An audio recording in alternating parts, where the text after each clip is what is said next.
Alors, la relation à deux ou comment mettre de l'essence avant de se retrouver sur le bas-côté.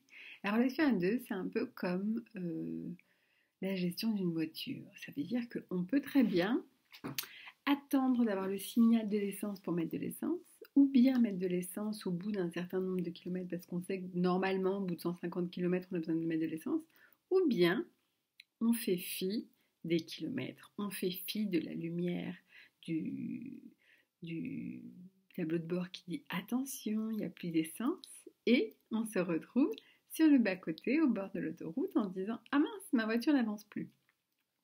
Au moment où on est sur le bord de l'autoroute, on est en position de danger parce qu'on n'est pas à côté d'une station essence, parce qu'on est en plein milieu de l'autoroute et parce que du coup il faut marcher jusqu'à là-bas. Alors bien sûr, si jamais on n'a pas conscience et qu'on ne regarde pas son tableau de bord, on ne peut pas faire autrement.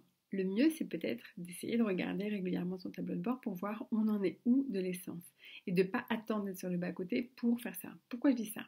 Parce que souvent dans les relations, on prend pas la température de comment on est à l'intérieur et on se rend compte qu'on n'a plus de ressources au moment où on n'a plus de ressources. Ce qui veut dire que on peut pas, on n'a plus d'essence quoi. Donc on peut plus avancer et à ce moment-là, tout s'arrête. Alors que si jamais avant, on dit à l'autre, regarde, j'ai plus d'essence, donc là ce que je vais faire, c'est que je vais faire un détour par moi-même pour me ressourcer et après, je te prends et je t'amène là où tu veux, ou en tout cas on trouve quelque chose. Mais on ne peut pas emmener quelqu'un quelque part dans sa voiture quand on n'a pas d'essence. Donc l'idée c'est vraiment de prendre conscience soi-même de où on en est de ses réserves. Si on n'a pas assez de réserves, on ne peut pas emmener l'autre en fait. Donc il faut vraiment prendre en compte ça. Alors l'idée c'est quoi? C'est soit de regarder les kilomètres, hein, la voiture ne le dit pas, soit de regarder le compteur. Le compteur ça veut dire je ferme les yeux, mais je vois, est-ce que j'ai de l'énergie pour moi et pour quelqu'un d'autre, ou est-ce que j'ai envie juste d'être tranquille? Et à ce moment-là, de dire à l'autre, oh, regarde, j'ai pas assez d'essence pour faire un crochet par chez toi. Donc, je vais aller directement chez moi, m'occuper de moi, mettre de l'essence. Et la prochaine fois, peut-être je t'emmène. Je fais un crochet pour toi. C'est pas que je veux pas, c'est juste, j'ai pas assez d'essence. C'est un peu comme si vous faites un déménagement, votre voiture elle est blindée, vous pouvez prendre personne dans votre voiture et c'est pas grave. Vous dites à l'autre, voilà, là, je peux pas. Sauf si vous êtes d'accord pour retirer des choses à vous, pour mettre la personne. Ça, c'est une vraie question. Mais dans ce cas, ça veut dire que vous faites.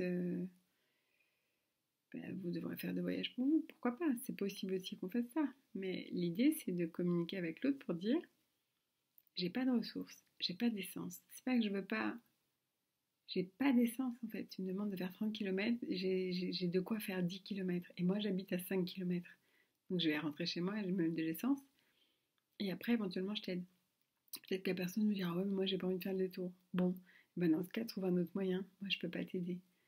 Voilà. Si tu veux absolument que ce soit moi qui t'emmène, il va falloir attendre que je mette des ressources. Et peut-être là, je suis en train de m'endormir au volant et je vais pas pouvoir t'emmener.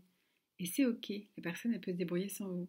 Simplement, la mettre dans votre voiture, tomber en panne et lui dire je vais chercher l'essence, bouge pas. Ça veut dire que, alors vous vous êtes mis dans la merde et vous mettez l'autre dans la merde. Donc ça c'est hyper violent pour les deux. Ça veut dire qu'après les deux pestent. Celui qui tombe en panne il peste parce que il est au milieu de la route, il doit marcher pour aller chercher l'essence. Et celle qui est dans la voiture, elle peste aussi parce qu'elle se dit bah merde c'est quoi ce bordel? Je pensais que tu m'accompagnais. Si t'avais pas d'essence, tu allais me le dire. Donc voilà. Moi, je dis ça, c'est un peu une expérience vécue. Moi, j'avais une voiture qui avait pas de compteur, qui avait un compteur, mais qui avait pas de lumière. Et donc, ça m'est déjà arrivé de tomber en rade sur l'autoroute et de me retrouver à rester dans la voiture en attendant que t'apportes de l'essence.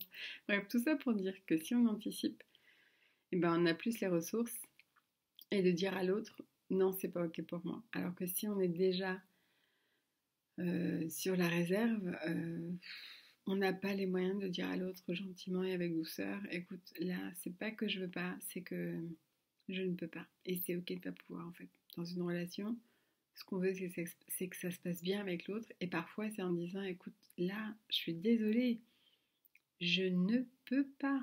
Je peux pas. C'est un peu comme quand quelqu'un nous parle et qu'on est en train de tomber en sommeil. On peut pas. On peut pas écouter, on peut pas écouter. On est fatigué, il faut aller dormir, c'est tout. Et puis, c'est tout. Et puis, quand on sera réveillé, on verra comment ça se passe. Voilà. Petite vidéo sur comment maintenir des relations de qualité en étant d'abord en qualité avec soi-même.